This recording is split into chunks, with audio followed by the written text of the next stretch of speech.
Hi, welcome back to Tiny Classrooms Live. Hi, the doctor here, Don Zulu in Taos, New Mexico. And I'm Artie Nathan, the HR guy here in the Adirondack Mountains. And our topic today is Microsoft's new 6-word remote work policy. That's A couple interesting. of things we're going to talk about here. How is it a policy? But it is kind of brilliant. In a way, this is our little broadcast is sort of why you should steal it as well. Yeah. So what 6 words? What's the policy in 6 words, Don? Well, the beauty of the thing is that it simply says offer as flexibility possible. Offer as much flexibility as possible. That's the policy. Well, aren't policies supposed to be specific? Aren't they supposed to be clear and something that you can follow A, B, and C, so that if people don't follow it, you can discipline them? I mean, isn't this an sort of an oxymoron policy?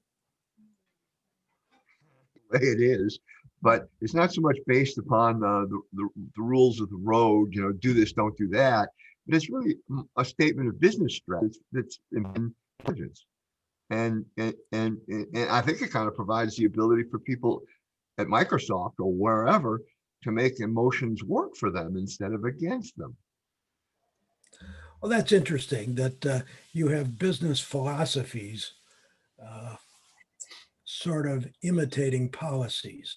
It's a good idea. I mean, think about other companies that we know so well about. Google's founding policy was do no harm. That's interesting, right? And this is love, L-U-V. But it speaks to the ethic and the feel that the company wants to have for its customers, but also in this case, for its employees, for its workers.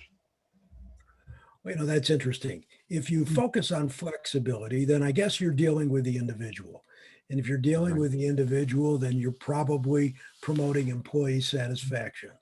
And I've always been a fan of the fact that, you want to do what's right rather than what's easy or consistent. And this seems to be following along with that. I think it would be very much following along with your values, your career.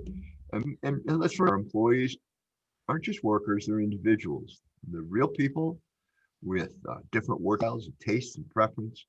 And that applies as much to the topic of remote working as anything, doesn't it?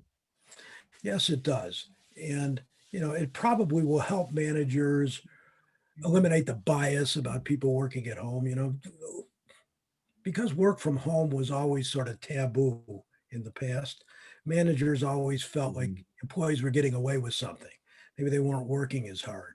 But today, with this pandemic and this new normal of a lot of working from home, you've got to look at it differently. You've got to give people goals. You've got to figure out how to measure their productivity. And you have to probably communicate with them back and forth regularly to find out really what's going on. Yeah, and the flexibility piece, the emotional intelligence piece, is to recognize that everyone is different. Some people like to work from home because they can pick them up. Other people, a single employee who lives alone, he might be more introverted. A lot of those folks are, and so working at home is great. He can just sit there and work and not worry about anybody else, but get the work done. But everybody's different, and in a time of crisis, the ability to say we've all got the same goals, but we recognize you're all different and we want to be as possible as possible so that you're happy and productive. I think that's what it means. Certainly bringing diversity into a different level in the workplace. This is an interesting way to start looking at the ways you are going to manage your business, the way you're going to motivate your employees, and the way you're going to measure performance.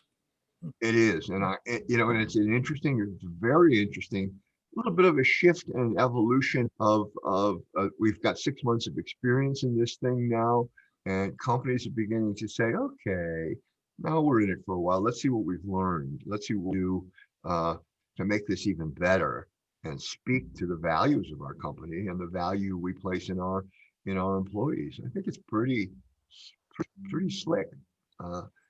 Evolution for Microsoft. Well, it certainly promotes the idea of flexibility, which is in fact good management practice. And that's our message for today. Thanks for joining us, and we'll be back again.